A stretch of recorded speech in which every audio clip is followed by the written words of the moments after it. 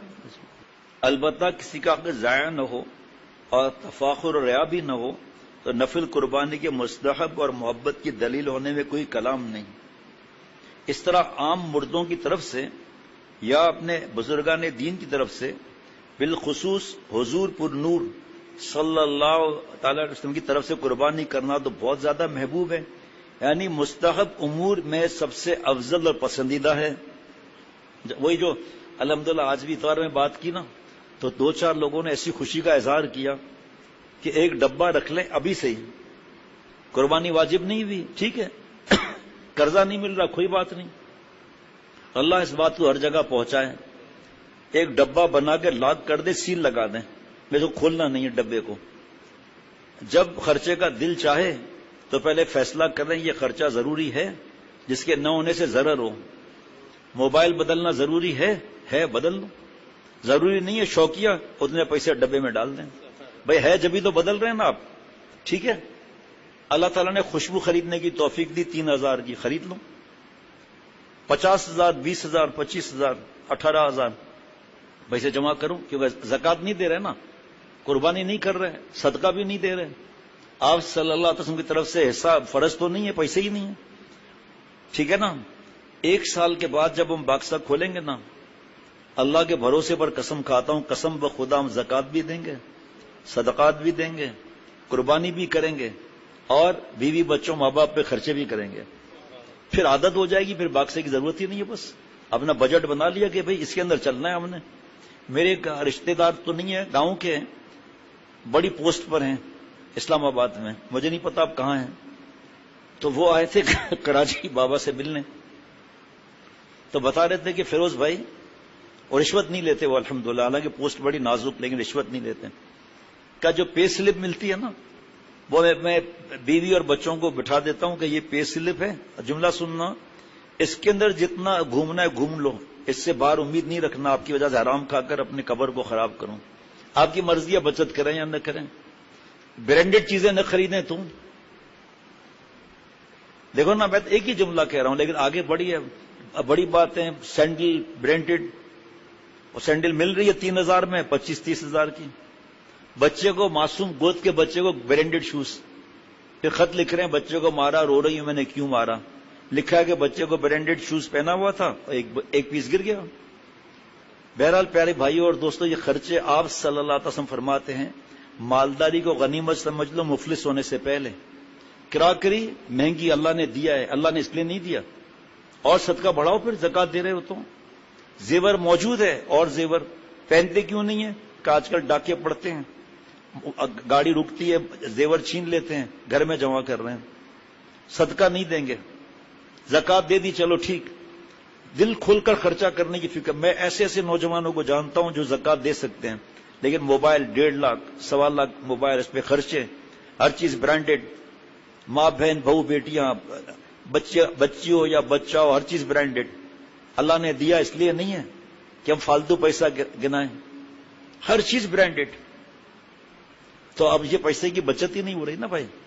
اگر ہم پیسے کی بچت کریں, زکات وغیرہ ٹھیک ہے, خاندان کے وہ افراد جو ہاتھ نہیں پھیلاتے ہم ان کی بھی مدد کر سکتے ہیں, مساجد مدارس میں دے سکتے ہیں. بھائی برانڈیڈ چیزیں خریدتے ہیں, کیا کریں, اللہ نے دیا اتنا, ہم ناشکری کیوں کریں. ٹھیک ہے, آپ ایک مدرسے میں کتنا دیتے ہیں کہ الحمدللہ 4 لاکھ دیتا ہوں, تو یہ سال کے لاکھوں جمع کر کے اور بھی دو نا. وہ کون سا اپنا پلاٹ خریدیں گے, اللہ معاف فرمائے, یا کون سا بڑے پلازا جو ہے اس کے اندر دکان بک کرائیں گے. دھیان ہی نہیں جاتا بیچاروں کا, ایسے زندگی جو گزر رہی ہے پتہ ہی نہیں ہے, اس پہ خرچے پر خرچے کر رہے ہیں, ہر بات میں خرچے پر خرچے. کراکری سے لے کر وہ ڈسٹ بن تک جو ہے نا, کاش کہ وہ ڈسٹ بن بھی ان پر سونا لگا ہو نا, تار سونے کے لگے ہوں, باقی سونے کے, وہ استعمال کریں, جائز ناجائز کا معاملہ نہیں. اب یہ پھر وہی قربانی والی بات میں ہم یہاں نکل گئے ہیں جی جناب. اور ان حضرات کے حقوق کا مقتضا بھی ہے, لیکن منفعت جبھی مطلوب ہے جب اس میں کوئی مضرت نہ ہو, یعنی جلب منفعت جو ہے اس کو دیکھنا ہے، دفع مضرت جو ہے اس کو دیکھنا ہے کہ وہ زیادہ ہے نفع کم ہے تو اس کو چھوڑنا ہے، زیادہ نقصان والی کو۔ اب دیکھیے ساتھ ساتھ چل رہا ہے، نصیحت ہو رہی ہے، کتنی نصیحتیں آ گئیں کہ مال ہے تو بھی نہیں ہے تو بھی ادھار کس طرح، حقوق واجبہ نہیں ختم کرنے۔ آگے دیکھیے